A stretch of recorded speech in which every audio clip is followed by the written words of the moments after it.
Okay, and the speaker in this session will be one of the organizers, Eyal Benvenisti, who's the Paul Yanovitz Professor of Human Rights at Tel Aviv University, the author of numerous books. I can't mention all, just mention the last one, The International Law of Occupation, the second edition of the book that was published a few years ago, now came out, published by Oxford University Press in 2012. He is a recipient of many, many research grants. The last one is the one that's related to this conference, or one of the last ones, European Research Council Advanced Grant for research on sovereigns as trustees of humanity, the obligations of nations in the era of global interdependence, which he received in 2013, and it's a 5-year grant. This is just one of the activities, the many activities that is related to this grant. So, Eyal. Thank you very much. Thank you for all for coming. I'm really very excited to open the substantive part of the conference. And what I want to do is to provide an overview of the project and overview of the 2 days that we're going to spend together. In words of introduction, I would suggest or say that the classical debate over sovereignty, especially by constitutional lawyers, often overlooks theories that embed the concept of sovereignty within larger global system that generates other regarding obligations. In this conference, we hope to revisit this debate over the meaning of sovereignty and explore the notions of sovereignty that subject it to duties towards others in the history and theory of sovereignty. We want to understand both the normative justifications and resistance to the idea that sovereignty is embedded or can be embedded in a more encompassing global order. More specifically, to the idea that sovereigns have trusteeship or solidarity obligations toward others, and to understand the evolution of the debate about this question, the context that prompted it, and its main protagonists. This is the first conference of the Globaltrust project. This project seeks to explore the sources and nature of the inherent other regarding obligations of national and global decision makers. It focuses mainly on states that are still the building blocks of the global economic, political, and legal system. But it is equally attentive to the other regarding obligations of the variety of global governance institutions, the UN, the WTO, the World Bank, and private standard-setting bodies, all of which determine our life opportunities. This project is motivated by the realization that there is an intolerable gap between those who exercise what amounts to public authority and those that are subjected to it, without effective opportunities to influence that authority. So if I want to suggest what are the causes of this depletion of voice, I would point out to 3 main phenomena that influence our life in this current age.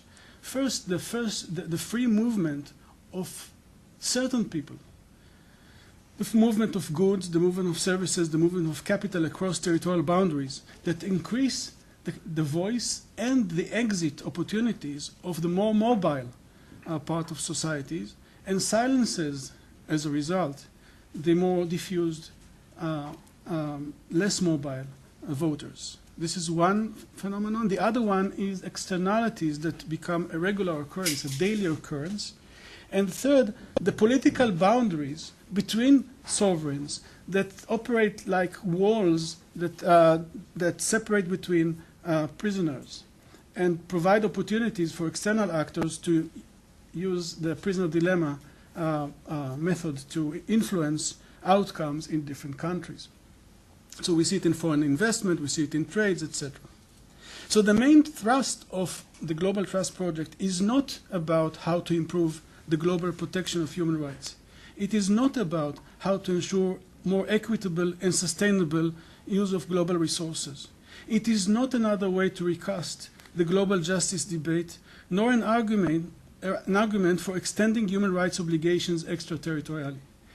What the project addresses is the waning political power of the individual who is left with muted voice and no exit options in the face of powerful foreign states and global governance bodies and private actors.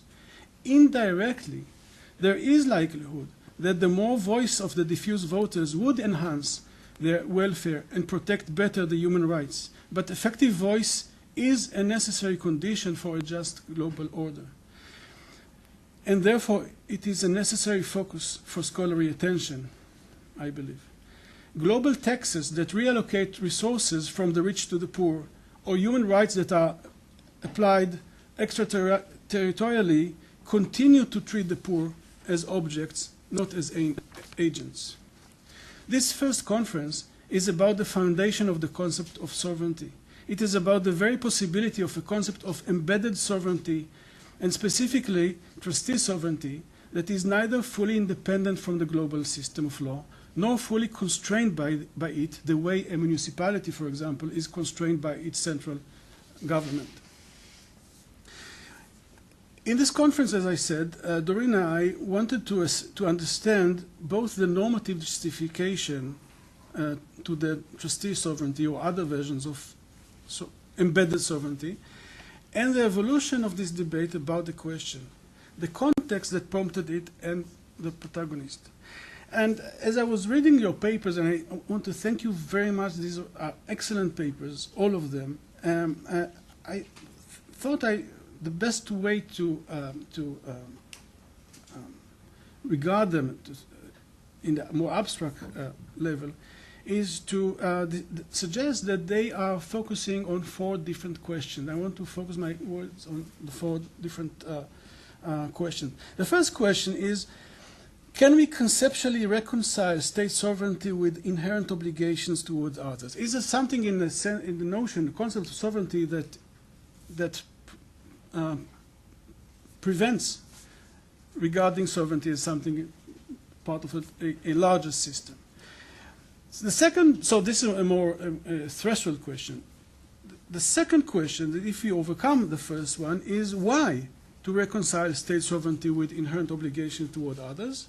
And then the third, what are the inherent obligations, and for how to operationalize those obligations? In the coming years, I envision 2 additional conferences for the Globaltrust project, and I want to say 1 or 2 words about them because you'll see how they fit in the whole idea of the project, and how this conference, I hope, will inform the following 2 conferences. While this conference deals roughly, although not solely, with the past, with basics, the second conference will address the present, namely positive international law and positive constitutional law of today, and the third will explore the future. The second conference will take stock of existing international law and constitutional provisions that compel states and global bodies to weigh other regarding considerations. Several claims have been made about positive international law as a system that recognizes a right to development of the developing world, with a corresponding duty to promote, in the words of Article 55 of the UN Charter, higher standard of living, full employment, and conditions of economic and social progress and development. As Professor Emmanuelle Thorme-Jouannet suggests in her recent book, and this is the book and I highly recommend it, What is a Fair International Society, there is a trend of taking account of others, a duty to promote, duty to of progress that is reflected in in a number of doctrines of current international and previous international law. For example, the idea of the 1970s of the new international economic order, human rights law, current human rights law, natural resources law, labor law, trade law, etc. But most of these paradigms and principles of international law are hortatory, and most importantly, they are based on state consent. They assume states' consent. So the state's discretion whether to adhere to them or not. the tension between state sovereignty and global commitment is resolved by international law by allocating to the sovereign full discretion. Some would say that the duties that states have are, in the words of Grotius and Vertel, imperfect duties because the states remain the sole judge of their compliance with these obligations. Others might even argue that these obligations are less than that. In the technical realm of positive international law, many of these calls are but recommendations which do not require the state which refuses to contribute to global welfare even to explain its decision. But there are other actors, other global actors, such as judges of international courts, who on several occasions seize an opportunity to expand states' obligation towards strangers by, for example, requiring an importing state to offer hearing to foreign exporters about to be harmed by new import restrictions. So the aim of the second conference will be not only to take stock of current doctrines of other regardingness, but to see whether the normative support for such obligation that the first conference might provide can offer us insights as to how current positive law could be adapted to the current normative requirements. The third and final conference will explore evolving modalities that ensure effective voice for diffuse stakeholders in local, national, and supranational decision-making bodies, thereby overcoming the contemporary loss of voice. So in order to offer my understanding of the different contributions to this conference, I prepared this set of slides, and I want to go back to the 4 questions that I think you are all in a way address one or another, and this may be also a kind of a preview to what we can expect in the 2 days of discussions. We have the first conceptual question about state sovereignty. Can we reconcile it with the idea of inherent obligation toward others? The questions then of why, what, and how. So let me say a few words about each of these questions. So the first 2 slides are about the threshold question. So we have the 4 contributions here addressing addressing this question from different angles. So we have David Deisenhau's paper addressing, if I understood correctly, the conceptual worry, focusing on Schmidt and Heller. Sovereignty inheres in the particular people that exercise self-determination. Hence, because it inheres in the people, it must be supreme and must precede the international order. So how can we talk about sovereignty as embedded in a global legal order or moral order, right? So this is the first type of question that we need, first not in terms of chronologically, but in terms of conceptually deal with. Then Jean Cohen offers what I regard as a democratic worry. If we want to ensure a liberal democratic state, we need to keep it moored in the decision or agreement of the people that is the source and must be the source, must continue to be the source of normativity of the sovereign state, and hence it can. And once we suggest other grounds for sovereignty, we lose that maybe main and sole guarantee for a liberal state. And then, along the same type of question, 2 other contributions. So Mira Ziegelberg, if I understand, again, this is my reading of your paper, describes a worry about effectiveness. So there is still now very solid concern that states continue to be the building blocks of international community, the global system. States continue to be the guardians, the main guardians of individual human rights. If we embed sovereignty in a more encompassing order, we might lose, individual might lose the support that they have. And then the worry about the legacy of abuse. This is Fitzmaurice's contribution, and a part of his contribution, and some others also address this concern, that the idea of trusteeship, the idea of fiduciary obligations, solidarity, whatever, all these concepts were actually invented in order to justify colonialism and abuse. So can they be redeemed from that legacy that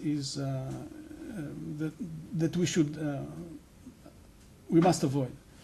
So these are number of questions that we need to deal with, and we will deal with them. And then, assuming that we can overcome this conceptual barrier, there are three other questions that are already mentioned. Why? What justifies this conception of sovereignty? What does it mean? And how to operationalize the obligations? And I have a couple of examples that I took from your contributions and from others.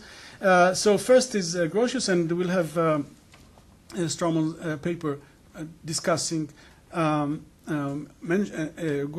and the idea that there are obligations because of, one quote that I have, a concern for society, and then what does it mean? Sovereignty must be subjected to a situation of supreme necessity and the right of innocent use. And again, what is supreme necessity, and who decides when there's innocent use, and then which is operationalized through what he calls imperfect obligation, namely self-judged. So the state is the sole judge about its capabilities and its obligations towards others. The other example was not so much mentioned in the papers, but is highly relevant, is Vertel's idea of solidarity. Again, we can look at why, what, and how. Why the idea of a universal society of the human race being an institution of nature itself, and what is kind of a Pareto statement that one state owes to another state whatever it owes to itself, so far as the other stands in real need of its assistance, and the former can grant it without neglecting the duties it owes to itself. And then the how, imperfect obligation, again, the state is the sole judge of its ability to help the other. More modern conceptions, which are also past conceptions, we know from Creedle's contribution, the doctrines of humanitarian intervention, or today's responsibility to protect. Why? Actually, it will be interesting to know whether they have the R2P modern doctrine of intervention. Does it have any moral argument addressing why there is an obligation? There's a discussion about the right to interfere. States may interfere, but it's difficult, at least for me, I found it difficult to find a duty, to identify a reasoning for a duty to interfere, and then what is the right to interfere, and how collective decision-making. States may not decide on their own, should be a collective decision, usually through the Security Council. We'll hear from Even Creedle about this. Further suggestions that we will discuss, Sergio de Lavalle's idea of why, canvassing different arguments and suggesting the communicative rationality as the ground for solidarity. We'll talk about the what question, Daniel Loick's usus fructus suggestion, based again on Romano and Vogt-Descens and Dahlman about the special trusteeship obligations of towards indigenous people. And there are many more ideas floating around. Nowadays, global justice, global constitutionalism, in the past, the idea of abuse of rights. I want to just to suggest how the global trust idea fits into this, this framework. In terms of the why question, again, my focus, as I said, is about the idea of the democracy challenge, the idea that we need to ensure individuals the right to participate in decision-making that affect them. The what question is answered by regarding states as public authorities, also vis-a-vis strangers who are affected by them. So basically administrative law obligations that provide at least some voice to the disregarded.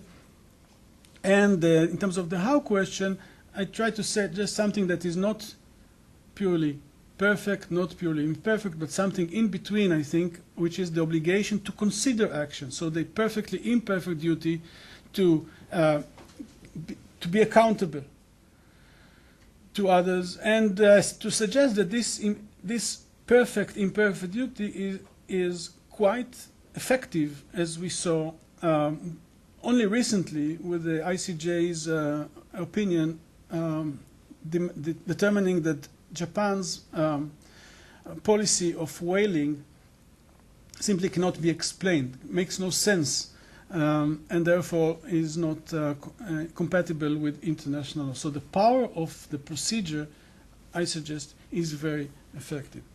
And then what is really very important for us also in this context is not just to analyze it conceptually, but also to understand the historical evolution of the idea, when, by whom, and why such competing accounts of sovereignty developed. Can we draw an account of the evolution of the discourse on these questions? And ultimately, what can the past tell us about the present and the future of global governance? Thank you very much. And we have 15 minutes for questions, yes. discussion. Now, those of you who want to ask question or comment, we need to pass this mic because everything is now taped. So this is only for the tape.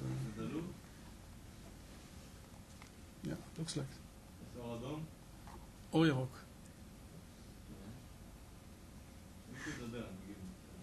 שלום. שומע? שומע? שומע עכשיו? Okay. Questions or comments?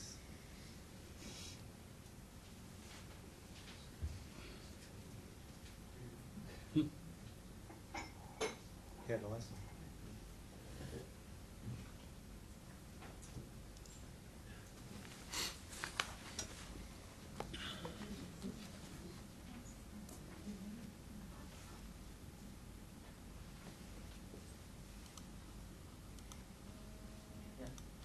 I'm Lorenzo Zucca from King's College London. Thank you very much, Eyal.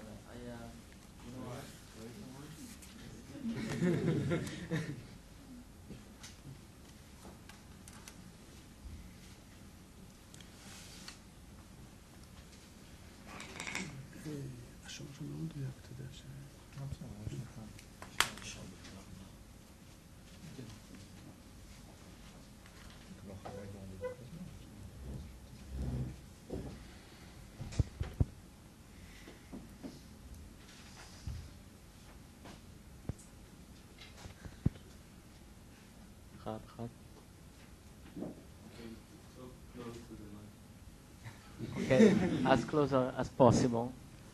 Well, you know, I really think it's a great project, and I was very, very interested in the way you presented it by stressing how much you want to protect individual voices and the vulnerable voices. So one thing I noticed in most of the papers is also the presence of the strand of paternalist criticism. You know, it's a good thing, it's a noble thing to want to protect individual voices and to make sure that they can be somehow represented. But well, the one question that I kept coming back is how do you make sure that you don't do it in a paternalist way, that is in a way that doesn't ride roughshod over the genuine interpretation of the interest of the the vulnerable people. So how do you strike that balance of overcoming or truly representing the voices of the most vulnerable people? Mm-hmm. So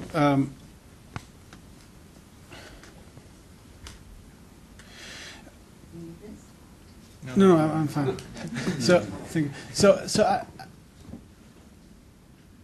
My answer would be to emphasize procedures and to emphasize diversity of voices and diversity of institutions that review other decision makers.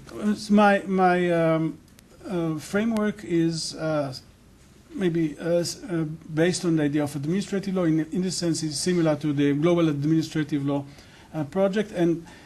And while I don't believe in the right to be heard or the obligation of the decision maker to be impartial, I do believe that if an external actor is able to review that decision maker and ensure that that decision maker was indeed impartial and did indeed give a proper hearing, then the voice of the person who was heard or was supposed to be heard will be protected. So my strong belief is in checks and balances, and here the point is that the fact that we have the fact that the global system is fragmented, and we have different global actors, and we have different national actors, and particularly national courts, which for some is viewed as a concern because too much fragmentation leads to inaction, right? And leads, in this sense, this fragmentation becomes maybe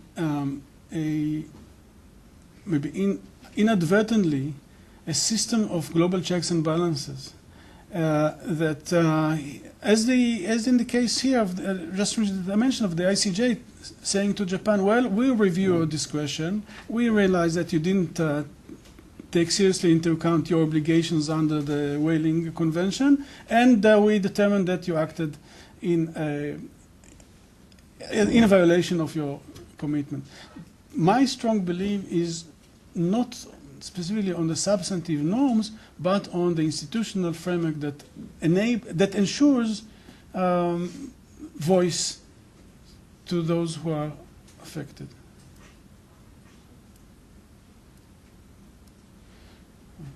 So, David Eisenhouse. So Jean here told me it's too early in the morning to ask questions. But nevertheless, I'm going to. I wondered whether the order of your questions that you put up, the themes, matters at all. And if it does, then I wondered why question 2 wasn't the first one, why question 2 isn't the threshold question, that is, why we should even want to try to reconcile sovereignty with obligations to others. So if we answer that question yes, then we can find out whether it's possible to do so. And then we might find out that when we try to reconcile sovereignty with obligations to others, given the normative necessity, let's say, of attempting this reconciliation, that sovereignty disappears. So it's too bad for sovereignty. So we could then change the questions in that way. Well, perhaps.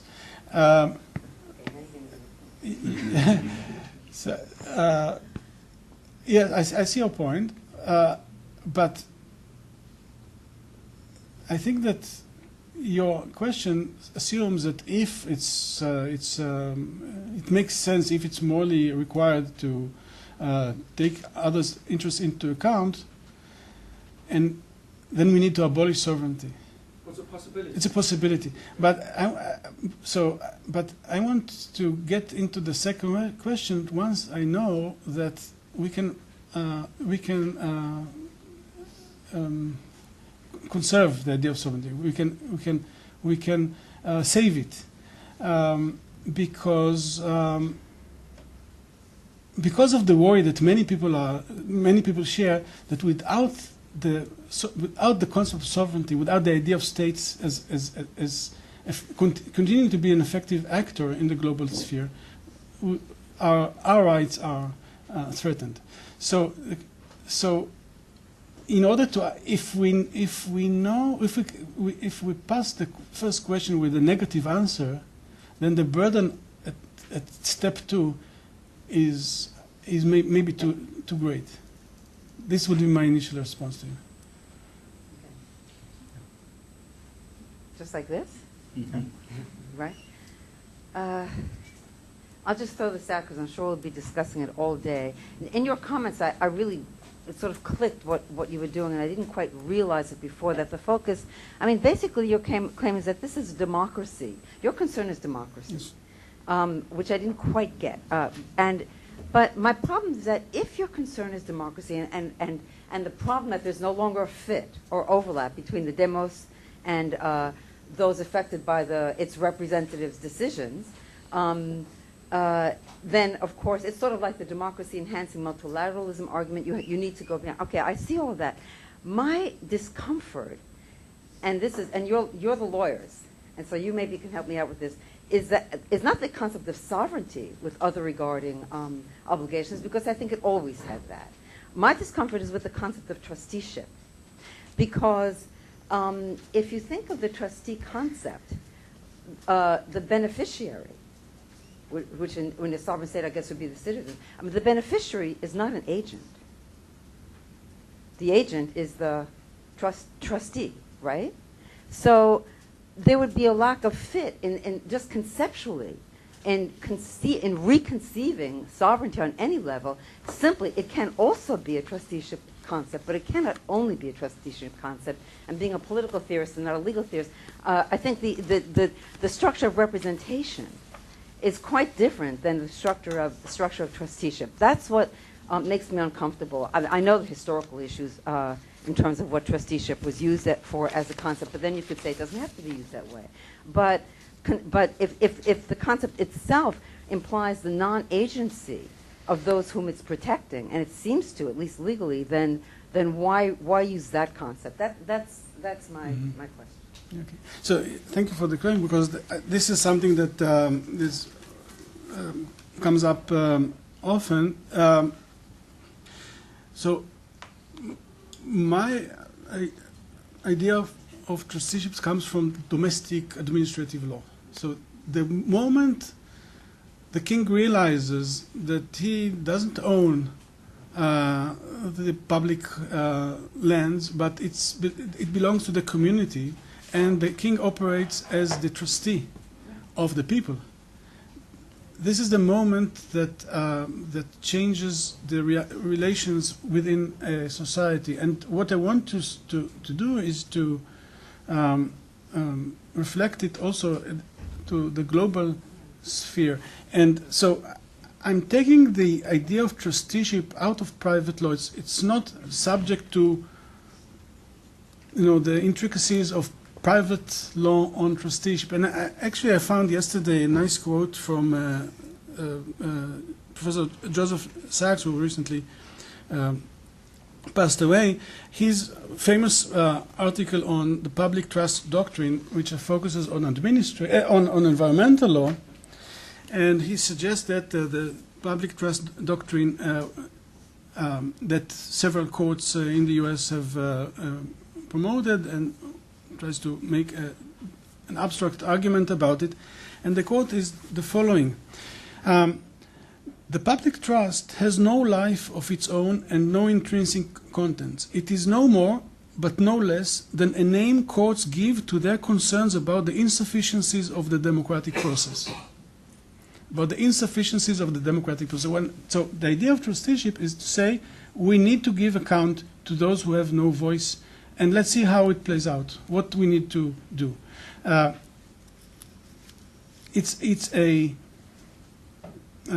It's a way maybe to market the idea, right? To make it more, to make people grasp that there what is the source of the obligation to give account?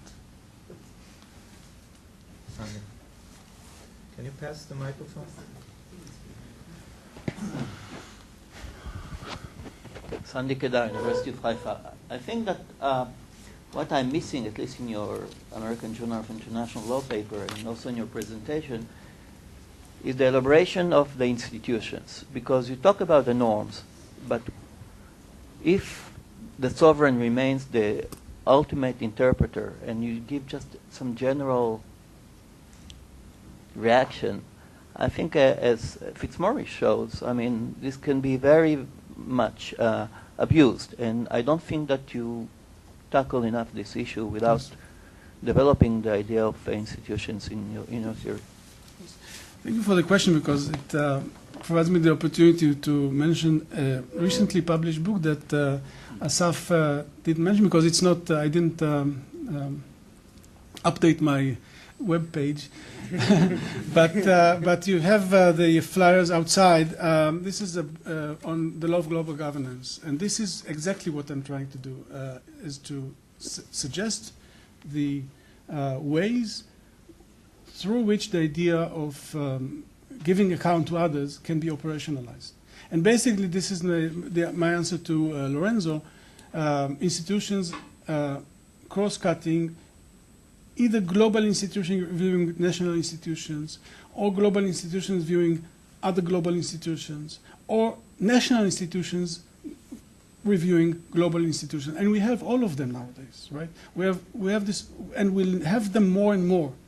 And the idea is how to, the promise is that by this, again, global checks and balances, the idea of trusteeship or giving account to others can be operationalized in a way that will not be made a tool for abuse of the powerful by the powerful. But I agree. I think Andrew Fitzmaurice said that obviously, ultimately, all law benefits the powerful, right? But as some of us who are doing constitutional law and doing administrative law, we still have examples where law helps the powerless, and this is the hope that through institutions and through procedural norms, more voice than is currently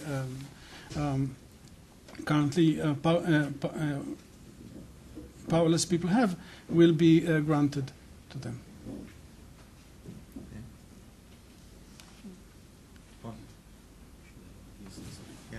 Just as a follow-up on Jean's question, or something we've discussed, I think, before in a different form, the concept of trustee, trust, and agency. So if you draw parallels with the business corporation, you could conceptualize the directors either as agents or as trustees. And if you conceptualize them as agents, they'll typically have to be agents of a single or relatively coherent principle, that is the shareholders. Whereas if you conceptualize them as trustees, they can serve, it's still problematic, but you can conceive conceptualizing them as trustees of several distinct stakeholding groups. And I guess this could be one of the reasons why trusteeship might better fit this context, but still, being trustees of several stakeholders often still raises questions of conflicts of interests or conflicts of obligations. And corporation law, I think, is a good way to look at things, because it's not exactly private law and it's not exactly public law. It's somewhere in between. And I think that historically, the concepts have evolved more around, initially more around corporations than around states or individuals. Yeah. I agree. There is an inherent conflict of interest of each trustee sovereign, because there are different obligations towards its own people, right, the citizens, and towards others. And I'm not for a moment suggesting that the state should be impartial towards citizens and non-citizens. Obviously, more commitment based on the collective action of the citizens towards their own community, and therefore necessarily there is an inherent conflict of interest which you will not find perhaps would be unacceptable for a trustee in private law. So again, so my answer to that is that again, trustee is a concept that is used to capture the idea that each state has obligations towards others, and the content of obligations has to be determined based on the institutional capacities and other factors that need to be taken into account. But the crucial point, and I think this is the main focus of this of our conference today and tomorrow, the crucial point is to examine whether such an idea can be accepted as an idea, and then, if so, we can think about the details about how to operationalize it. Okay, maybe we have to stop here, right? Okay, so thank you very much, and we'll move on to the next panel.